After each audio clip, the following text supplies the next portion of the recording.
গল্পের নাম দোয়ার শক্তি। প্রথম পর্ব হতাশার অন্ধকার। করিম সাহেব ছিলেন একজন সাধারণ চাকরিজীবী। তার জীবনে চাওয়া পাওয়ার হিসাবটা ছিল খুব সাদামাটা। একটি ছোট বাড়ি, স্ত্রী আর 2 সন্তান নিয়ে তার ছোট্ট সংসার। কিন্তু বেশ কয়েক বছর ধরে তার জীবনে নেমে এসেছিল এক ঘোর অমাবস্যা। তার বড় ছেলেটি স্বামীর কৈশোর পেরোতে না পেরোতেই খারাপ সঙ্গে মিশে প্রায় উচ্ছন্নে যেতে বসেছিল।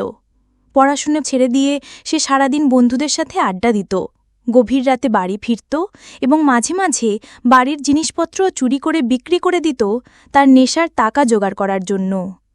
করিম সাহেব এবং তার স্ত্রী রাবেয়া বেগম ছেলের এই অধপতনে ভেঙে পড়েছিলেন। তারা তাকে অনেক বুঝিয়েছেন, শাসন করেছেন, এমনকি বিশেষজ্ঞের কাছেও নিয়ে গেছেন, কিন্তু কোনো কিছুতেই কোনো কাজ হয়নি। স্বামীরের অবস্থা দিন দিন আরও খারাপ হতে লাগল। আত্মীয় স্বজন, পাড়া প্রতিবেশী সবাই তাদের দিকে বাঁকা চোখে তাকাত, কানাঘুষা করত। এই লজ্জা আর হতাশায় করিম সাহেবের জীবনটা দুর্বিষহ হয়ে উঠেছিল। তিনি প্রায়ই নামাজ শেষে আল্লাহর কাছে অভিযোগের সুরে বলতেন, হে আল্লাহ, আমি এমন কি পাপ করেছি যে আমার সন্তানের এই অবস্থা? আমি তো সবসময় হালাল পথে চলেছি, কেন আমার ভাগ্যে এই শাস্তি? তার মন এতটাই হতাশ হয়ে পড়েছিল যে তিনি দোয়া করার আগ্রহও প্রায় হারিয়ে ফেলেছিলেন। তার মনে হতো আল্লাহ হয়তো তার দোয়া শোনেন না বা কবুল করেন না। অন্যদিকে তার স্ত্রী রাবেয়া বেগম ছিলেন অগাধ বিশ্বাসী এক নারী। ছেলের আচরণে তার বুকটা ফেটে যেত, কিন্তু তিনি আল্লাহর রহমত থেকে এক মুহূর্তের জন্যও নিরাশ হননি। তিনি গভীর রাতে উঠে তাহাজ্জুদের নামাজ পড়তেন এবং সিজদায় পড়ে ছেলের হেদায়াতের জন্য আল্লাহর কাছে কান্নায় ভেঙে পড়তেন। তিনি তার স্বামীকে বলতেন, আপনি হতাশ হবেন না, দোয়া হলো মুমিনের হাতিয়ার, আল্লাহ আমাদের অবশ্যই শুনবেন, হয়তো তিনি আমাদের ধৈর্য পরীক্ষা করছেন। করিম সাহেব স্ত্রীর কথায় তেমন সান্ত্বনা পেতেন না।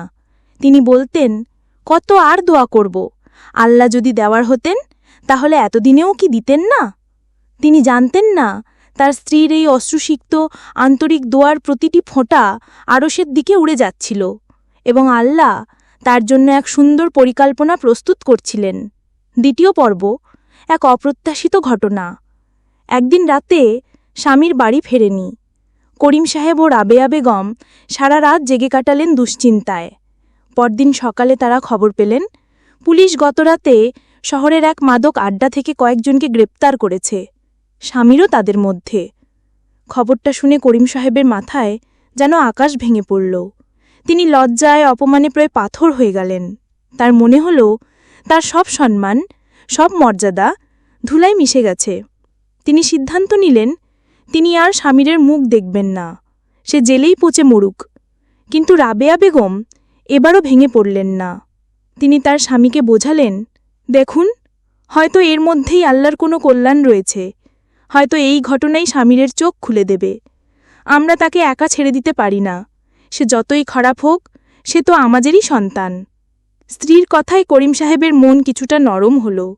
তারা থানায় গেলেন। হাজতের শ্রীঘরে স্বামীরকে দেখে তাদের বুকটা ফেটে গেল। তার সেই উদ্ধত ভাবটা আর নেই। তার চোখ মুখে ফুটে উঠেছে ভয় আর অনুশোচনার ছাপ। সে তার বাবা মাকে দেখে শিশুর মতো কেঁদে উঠল।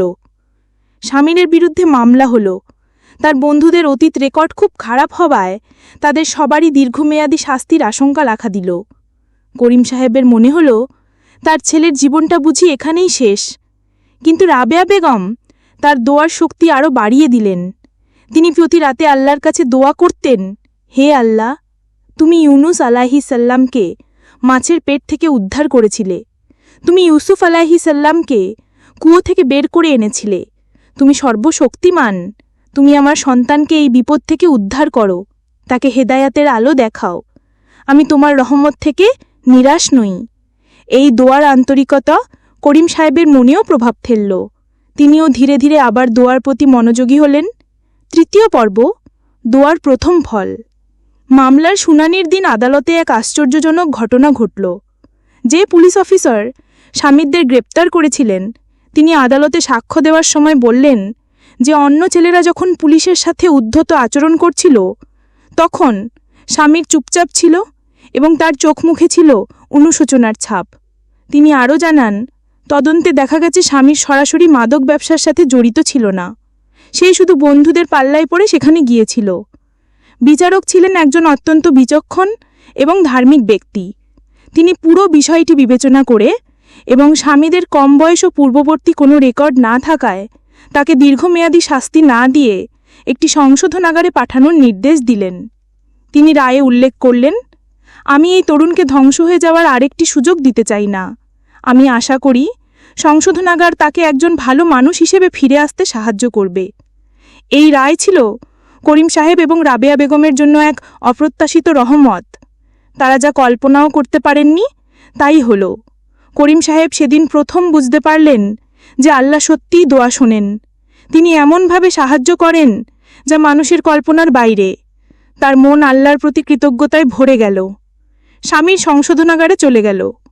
সেখানে সে একজন দিনদার এবং স্নেহশীল তত্ত্বাবধায়কের সংস্পর্শে এলো। সেই তত্ত্বাবধায়ক সমীরের ভেতরের ভালো মানুষটাকে খুঁজে বের করার চেষ্টা করলেন। তিনি তাকে নামাজের শিক্ষা দিলেন, কোরআন পড়ালেন এবং ভালো মন্দের পার্থক্য বোঝালেন। স্বামীরের জীবনে এই প্রথম কেউ তার ওপর বিশ্বাস স্থাপন করল। ধীরে ধীরে তার মধ্যে পরিবর্তন আসতে শুরু করল। সে তার অতীতের ভুলের জন্য অনুতপ্ত হল এবং এক নতুন জীবন শুরু করার স্বপ্ন দেখতে লাগল। চতুর্থ পর্ব, হেদায়েতের আলো। 1 বছর পর স্বামীর যখন সংশোধনাগার থেকে ফিরে এলো, তখন সে এক সম্পূর্ণ ভিন্ন মানুষ। তার চেহারায় ফুটে উঠেছে এক ধরনের নূর বা প্রশান্তি। সে বাড়ি ফিরে প্রথমেই তার বাবা মায়ের পায়ে পড়ে ক্ষমা চাইল। তার এই পরিবর্তনে করিম সাহেব ও রাবেয়া বেগমের আনন্দের সীমা রইল না। স্বামীর এখন 5 ওয়াক্ত নামাজ পড়ে, কোরআন তেলাওয়াত করে এবং বেশিরভাগ সময় মসজিদের কাজেই নিজেকে ব্যস্ত রাখে। সে তার পুরনো বন্ধুদের সাথে সমস্ত সম্পর্ক ছিন্ন করেছে। সে একটা ভোকেশনাল ট্রেনিং সেন্টার থেকে কারিগরি শিক্ষা গ্রহণ করে একটি ছোট্ট ওয়ার্কশপ চালু করল। তার সততা এবং কঠোর পরিশ্রমেই অল্পদিনেই তার ব্যবসা দাঁড়িয়ে গেল।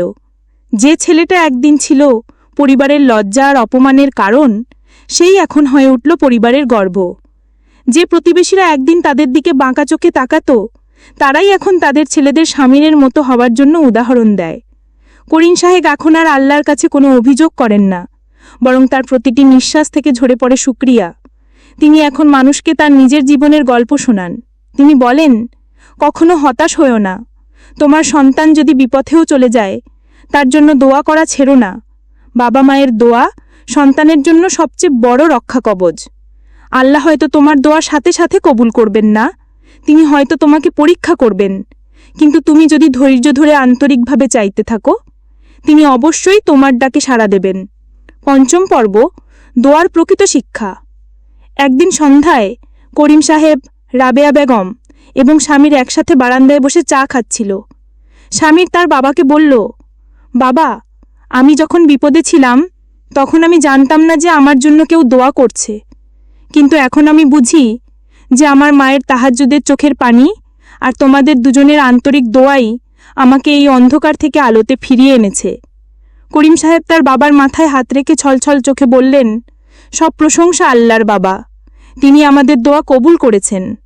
রাবেয়া বেগম আকাশের দিকে তাকিয়ে বললেন, দোয়া শুধু চাওয়ার নাম নয়, দোয়া হলো আল্লাহর উপর অগাধ বিশ্বাস এবং ভরসা রাখার নাম। দোয়া আমাদের শিখিয়েছে যে কোনো অবস্থাতেই আল্লাহর রহমত থেকে নিরাশ হতে নেই। তিনি যখন দেন তখন আমাদের ধারণার থেকেও উত্তম কিছু দেন। তাদের ছোট্ট পরিবারটা আবার সুখে ভরে উঠল। এই সুখ ছিল আগের থেকেও অনেক বেশি গভীর এবং অর্থবহ, কারণ এই সুখের ভিত্তি ছিল আল্লাহর প্রতি কৃতজ্ঞতা, বিশ্বাস এবং দোয়ার শক্তির ওপর। তাদের গল্পটা সবার জন্য এক জীবন্ত উদাহরণ হয়ে রইল যে আন্তরিক দোয়া পাহাড়কেও টলাতে পারে এবং আল্লাহর কাছে চাওয়া কোনো কিছুই কখনো বৃথা যায় না। তিনি হয়তো ভিন্ন পথে, ভিন্ন সময়, কিন্তু অবশ্যই সর্বোত্তম উপায়ে তার বান্দার ডাকে সাড়া দেন।